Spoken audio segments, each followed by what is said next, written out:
Hi, welcome back to the farm. My name's Roz, also known as Passion Flower, and you'll find me here each week talking about my farming and creative life.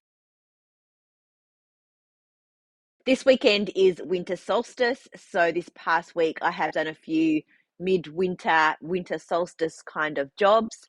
I had a whole lot of garlic that I had grown last year that I had left to dry out. And recently it had started to actually sprout, but I wanted to wait until winter solstice to plant it because that's supposed to be the best time.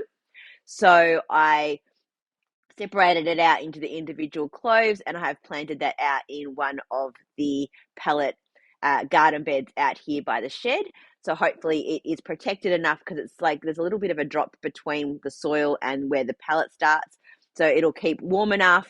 The soil should be warm, but it's the perfect time to plant. So I've put all of that out and should hopefully get a really good crop of garlic.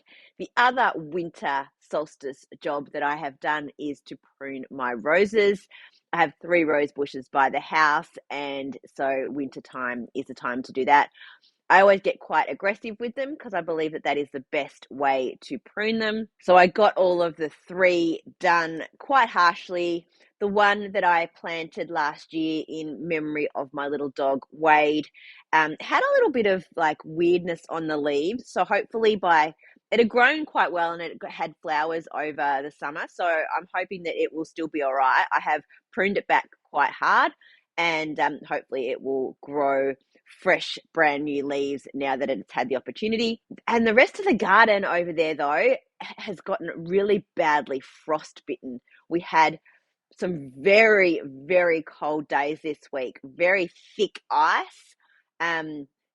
Not great for early morning starts and having to get the car unfrosted before you can leave with buckets and hoses and all the business. I don't have a covered spot for my car, so yeah, these few days where there's lots of ice are not super fun to deal with, but something you have to deal with, I guess. So I'm hoping that those plants recover. They're not looking too great right now. I'm not going to do anything just yet. I'm just going to see what happens. I mean, we're probably still in for some more frosty weather. So just let them go, see what happens. And if I have to prune everything back and start over, I do. But there is quite a lot that is very, very frostbitten. Another thing that happened because of the frost, which has not happened here before, and it was quite a bit of a shock, is that it caused some of the pipes to like burst off connections for our water. So I'd been out at work and I was the first one home, and I just saw that at the connection near the chook shed, the nozzle and the hose was dripping, and we normally have the pump running all the time because you have to go around into the green shed to turn it on, and then we just operate the water by the nozzle on the hose, so there's no water flowing the rest of the time.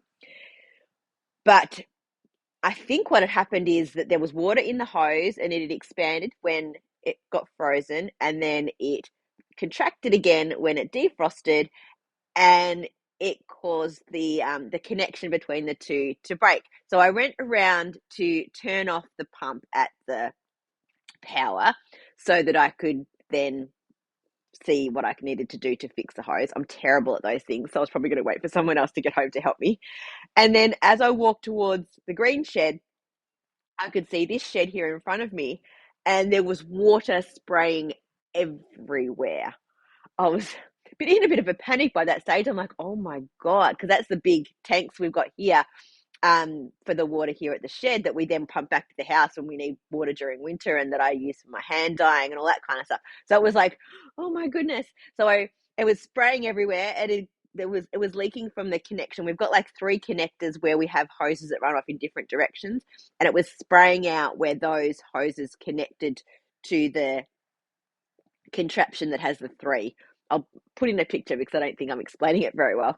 So I turned it off at the power, and then I realized later that I also had to turn it off at the blue tap as well, because even with the pump off, it wasn't coming out at pressure anymore, but because of the gravity and how high and low the water is compared to where the tap was, there was still water coming out. So I don't know how much water we lost. There were puddles everywhere. It was a lot, I think. But thank goodness I got home at a reasonable time to be able to stop it and that I saw it. I mean, if I hadn't have noticed that tiny little leak on the chook shed, I wouldn't have even walked around to the shed. So we may not have noticed the big sprouting leaks from the shed tanks until maybe a day or two later because it was so cold. It was midweek and we weren't coming out to the shed to do any jobs or anything. So kind of lucky, I guess. And so that's fixed. We've got everything turned off at the moment. We're going to have to reattach with like plumber's tape and everything at the connections to make sure it's all nice and tight. If I need to do any work in here with water, I can turn it back on now because I've turned off the blue tap outside, but I probably am not. I mean, it's so cold and damp. It's just not great dyeing weather right now, and I don't have any events for a little while, so I probably won't be dyeing for a few weeks anyway. So we've got time to sort of sort out the whole water thing. Oh, and I did try that underbed shoe storage that I talked about last week. It fit perfectly under the bed. Really great. It just slides in and out. So I went and got another two of those. They've got little compartments for shoes, but they work really well for shawls and small, like summer tops and scarves that I have. So I've put all of them in and it's got a clear top on it. And I've got them slid under the bed and then I can slide them out, see everything in it without having to like pull things out. And then I can open up and take out what I need. To begin with, it actually attracted the cats under the bed because I was doing things in that space and they were seeing what was going on. But I think now it has stopped them from going under. I've managed to sort of put them in a certain way, the three of them, so that they are like drawers under the bed so that it keeps that area blocked off as much as possible. I mean, they don't tend to want to hide anyway, normally. And I've got some boxes and little spots where they can get under and hide that are much easier for me to get to than way up under the bed. But I just thought that it was a better space for me to use for storage and not have them getting in under and working out how I could use that better because it was sort of a bit of a wasted space. And I'm now really conscious of things that they could potentially get into, like my scarves that I had hanging up. And then I had them in a spot where the heater was blowing on them and they were moving. And so they were very interested in those. So I had to move them so that I could have them protected, but still easy for me to get to. So I wear a lot of scarves and I want them to be able to be easily accessible. So I can put a link to what I've used below. They're from Kmart and they're called a shoe storage, linen look storage box. And they seem to be working really well. So as I said, I'm not actually dyeing any yarn right now. In fact, I've sort of been very quiet passion flower wise this past week. I did manage to finish photographing those few things that I had that I'd bought back from markets that weren't listed on the website. So the website is up to date with everything that I have available in stock, and I'm waiting on some order of yarn to come in so that I can do a few request orders that have come through. The only thing that I don't have listed on my website are the scrap packs that I bought back from markets. I have a few left. So if you're interested, send me a private message and I can send you photos of those. I'm just not going to be bothered to take photographs and list them because they're all individual. And there's something that I will just keep and take to markets like later in the year. I don't need to sell those online. I'll just keep them as market only things. I'm rugged up over here in the shed today. I haven't put the fire on because I'm literally going to record this video and then go back to the house and sit with the heater and the cats and do the editing and some knitting over there. If I was going to stay here and work for the rest of the day, I would have put the fire on, but I'm just managing with my woolens on today. So I've got the Flax jumper by Tin Can Knits. It has garter ridges on the sleeve and then it's a basic raglan. It's a free pattern and it's knit with just one colour, but I decided to do it in stripes. The green is from Millpost Merino and the light blue I bought at Bendigo Sheep Show gosh, years and years ago, and it's beautiful, soft. It really matches well with this, and I enjoyed knitting with it. This is such a great jumper. It's really lovely and warm. It's a great fit. It was an easy knit. I like how when I did the sleeves, no, I can't see. When I changed with the garter, oh, there we go. How you get the little detail of the pearl bumps there. I have a tiny sample of the flax on my stall that I did in my denim colorway. And yeah, so this is a version that I knit for myself. And it's really easy to wear. So it's probably something that I would knit again because I know that it is a good fit and the pattern is easy to understand. The other thing I'm wearing is the Ophidia hat. And this was my first color work project. And again, it's the same yarn. Reasonably easy pattern to follow in terms of the color work.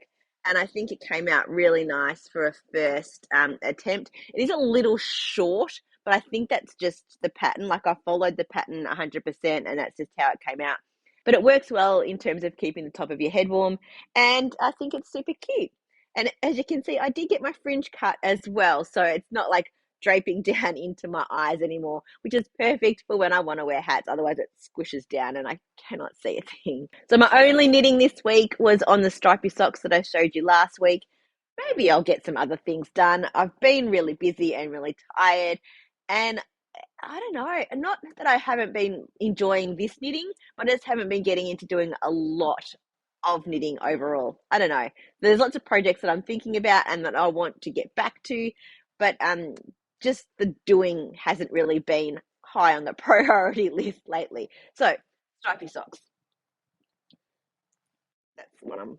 So this is the ball. It is by Half Baked Hand Dyed and is called Mirkwood, the colorway. And I finished the first sock. I put in contrasting heels, toes, and cuffs in a brown that I had in my stash. I don't know what the yarn is at all, but in terms of its makeup, it looks very similar to the yarn that I'm using. I made them nice and long. And I have started on the second. Toe is done, and I'm starting my way through the foot. So I'll probably get a bit more progress done on this today. I think I'd also like to get back to working on my mosaic shawl today as well. It's been sitting for, gosh, a couple of weeks now, and I'd really like to get back to that. So hopefully I can have some progress to show you on that next week. Well, that's it for another week. Thanks for spending some time with me. If you're enjoying these videos, please give me a thumbs up and subscribe to my channel. I look forward to seeing you next week on the farm. Bye.